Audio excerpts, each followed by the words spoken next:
What's up, travelers? And welcome back.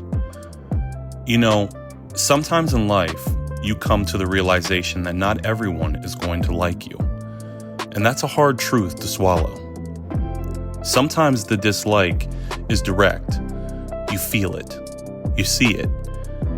No questions asked. But more often, it's subtle. It hides. It's secretive. It sits behind the smiles and handshakes.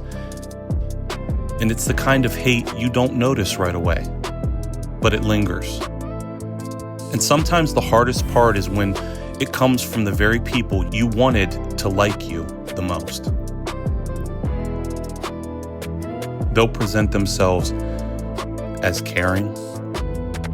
They'll act like friends. But deep down, they're just waiting for you to stumble, waiting for you to fall, so they can celebrate your failure instead of your success. And here's the thing. Not everyone who stands close to you stands with you. Some people will judge you instantly, never giving you a chance to prove who you are or who you're becoming. Some people will hear stories about you, and instead of finding out for themselves, they'll let gossip shape the way that they feel about you or the truth that they see in you. Some people don't like change. Some don't like feeling the way they have to compete for attention. And some just don't like you. Not because of what you've done, but because of what your presence reveals in them.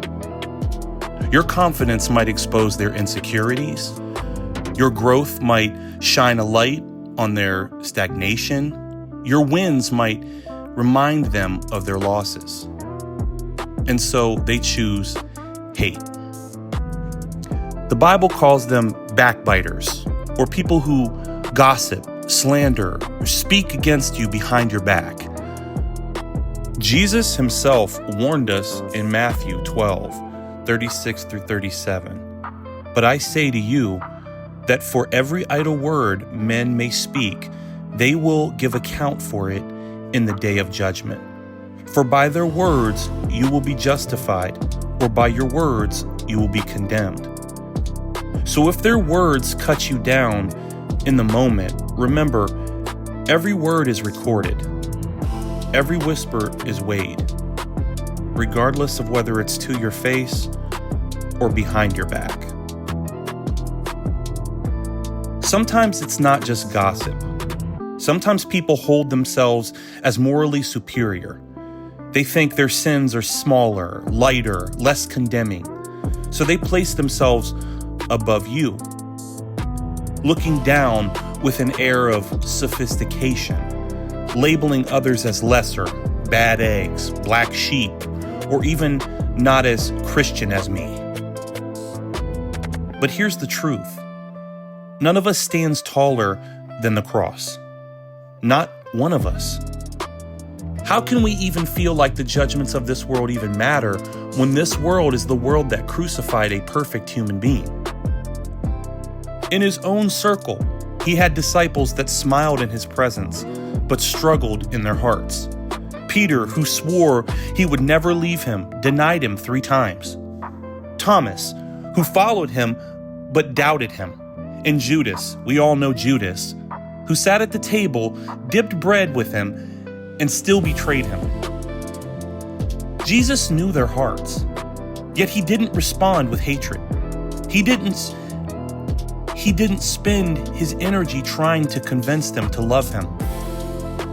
Instead, he kept his eyes fixed on his mission.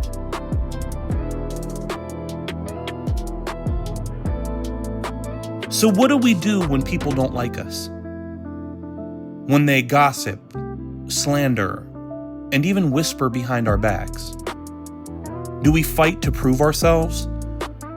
Do we waste energy trying to convince them that we've changed? Here's the truth. If people consistently remind you of who you used to be, they'll never give you space to become who you're meant to be. So why give them the power to define you? at the end of the day, does it really matter if everyone likes you? No. Because the goal was never to be liked. It was to be faithful. And Jesus set the example for us.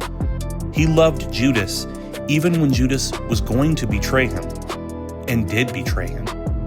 He forgave Peter even when Peter denied him, and he knew Peter would deny him. He gave Thomas proof when Thomas doubted, because he knew Thomas would doubt. Love is greater than hate. Grace is stronger than gossip. And God's plan for your life will outshine every whisper spoken against you. I promise you. So let them talk. Let them doubt. Let them roll their eyes when you walk into the room. Because their opinions cannot stop God's purpose for you. Your job is not to convince the world you've changed. Your job is to actually change and let God's light speak for itself. So to the ones who love you, walk with them. To the ones who hate you, love them anyway. And to the one who called you, stay faithful. Because not everyone is going to like you. But that was never the point.